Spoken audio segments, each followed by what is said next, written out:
Have you ever asked yourself the question, why does my neck hurt so much after I've gone through all the treatments and everything I was supposed to do after my car crash? It's been months since I've been done, and all of a sudden, my neck starts hurting again. My name is Dr. Spence. I am the clinic director of Whiplash Center of Utah, and I've been doing this for over 23 years. And there's a very easy answer to why your neck hurts after your car crash. So I would like to dig into this one. The simple part is that when you talk about an injury to your neck, we have to understand that your neck is one of the most vulnerable areas within your entire body. And here's why. When you're in a car and you're wearing your seatbelt, hopefully you're wearing your seatbelt, and your entire body is like completely restrained, unless you have gone through the process of wearing what's known as a Hans device. And a Hans device is something that you connect to a helmet and it hooks onto your shoulders, and your seatbelt goes over the top of it, and you usually wear a Hans device with a 5-point harness. Most people don't do that. In fact, I would dare say that 100% of the people that drive the streets day in, day out never wear or even have a clue what a Hans device is. Maybe not 100%, but most people have no clue what a Hans device is, and I can guarantee that most people, if not 100%, do not wear a Hans device while they're driving. So that's a little side rail. When we come back to this, let's talk about this. Wearing your traditional seatbelt. You've got this, it's going over your shoulder, hooks down, wraps across your hips.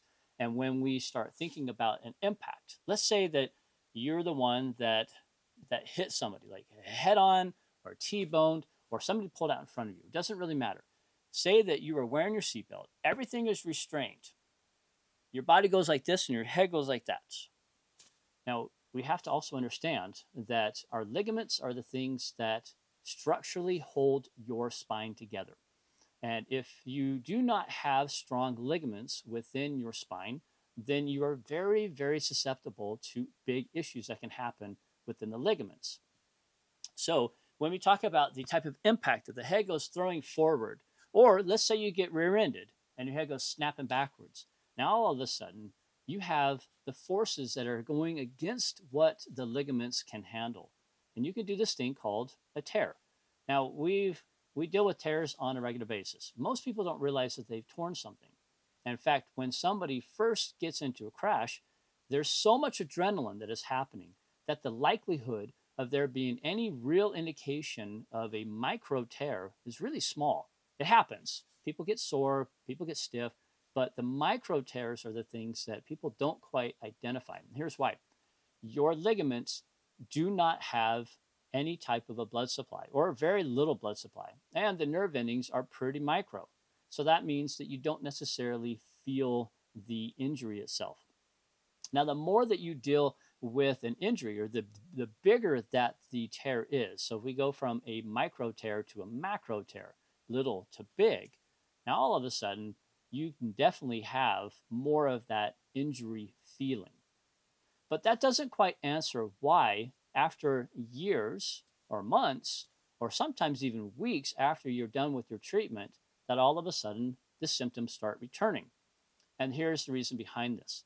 Because your ligaments, like I said earlier, are the main things that hold your spine together. Now, yes, you do have muscles, but those are the backup systems. Those are the redundancies that will help to move the spine, but also create a backup to the integrity of the ligaments.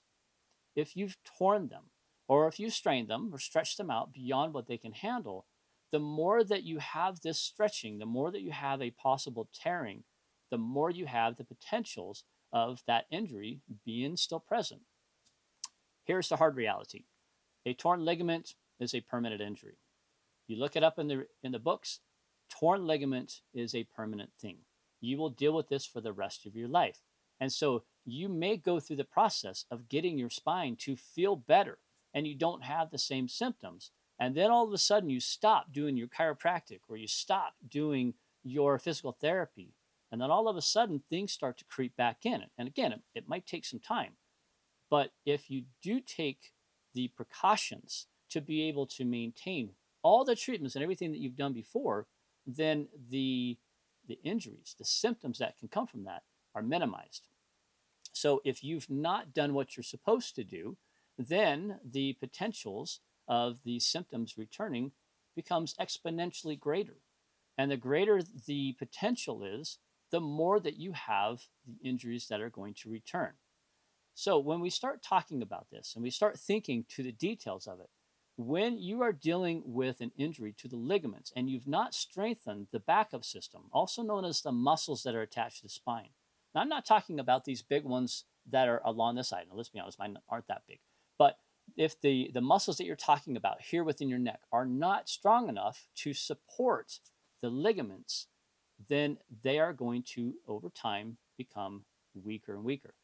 So that brings us back to this question. Well, why is it that during the process that you are going through the treatments, whether you're going to the chiropractor or the physical therapist, why is it then that you noticed that things became better? They didn't hurt as bad. So here's where we get into the nuances of what an adjustment actually does for your spine. So before we can get to that, we have to talk about, on your spine, you have two muscle groups for the most part, minus we get up here to the top portion.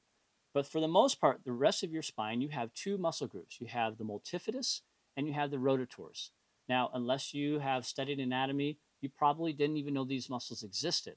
And that's okay, because when we start talking about the actual muscles that move your spine, the more that you have stronger muscles, stronger multifidus, stronger rototors, the less the ligaments have to do their job, especially if they're torn.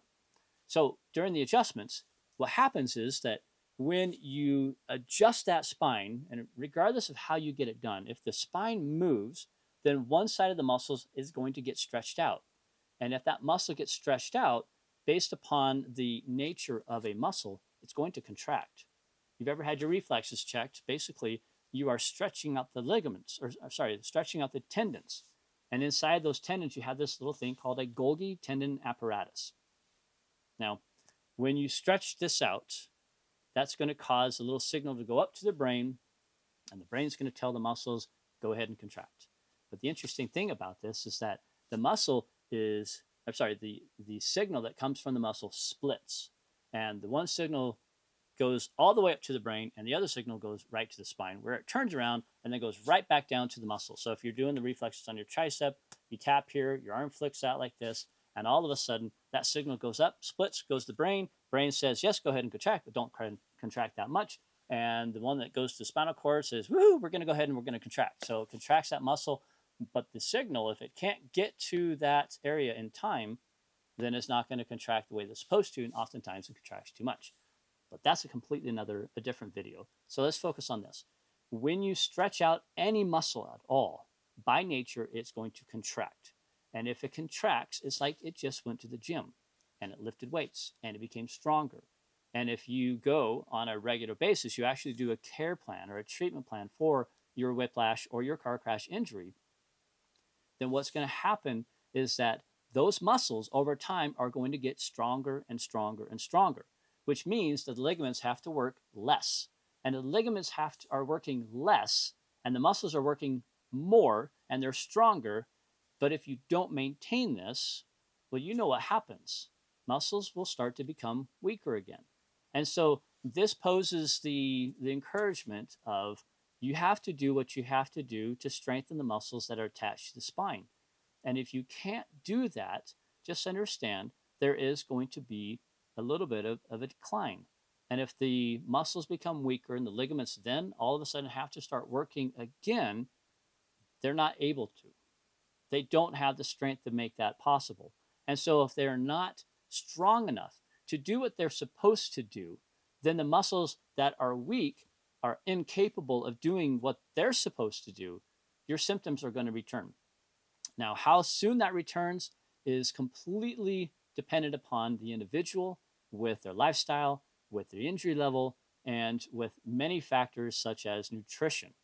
And if you are dealing with these types of injuries, then just understand there is a way to go back. You don't have to go through the process of a whole care plan like you had done before. Sometimes it's possible, sometimes it's necessary to do that, but for the most part, it doesn't require the same amount of effort. And that's the great thing, is that once the muscles have had some type of muscle memory, I'm sure you've all heard that term before, once the muscle has muscle memory, it doesn't take much to get that muscle to go back to the level of strength that it was. And that is a phenomenal thing. But it takes time and it takes effort. And so if you're dealing with these things and you know that this is something that you really should be doing to strengthen, I encourage you to find the ways to strengthen those muscles again. The nice thing about the chiropractic adjustment is that it is designed to make those muscles become stronger because we're moving the bones. That causes them to stretch out, which causes them to contract, which then causes the muscles to become stronger over time. So if you have been in a crash, or if you know somebody who has been in a crash, or better yet, since we all drive in southern Utah and you are a driver, or if you know somebody who is a driver in southern Utah, I have something that is 100% free, and it is my gift to you. And I'm hoping that this information that I'm going to provide will help most of us that live here in southern Utah be safer drivers. But also, if you are in a crash, it gives you the information that you need to know to protect yourself legally so that you are not found yourself with a big surprise, especially medical bills. And it's my gift to you. It's called the Crash Recovery Toolkit. And I will give you the link in the description below where you can download it. Again, it's completely free. It is my gift to you because we all live here in southern Utah. And trust me, this information you're going to need and want. So here's my question for you. If you have been in a crash and the symptoms are starting to come back, what symptoms are you dealing with? What are the issues that you have that are going on in your life? And I just encourage you to put it in the comments below. And I read through every single comment. Now, I don't always answer the comments, but I read through all of them. And if you have a question that seems to be a common theme, then I'll make a video and answer them directly. Again, I'm Dr. Spence with the Whiplash Center of Utah, and we are here to help St. George and southern Utah be safer drivers.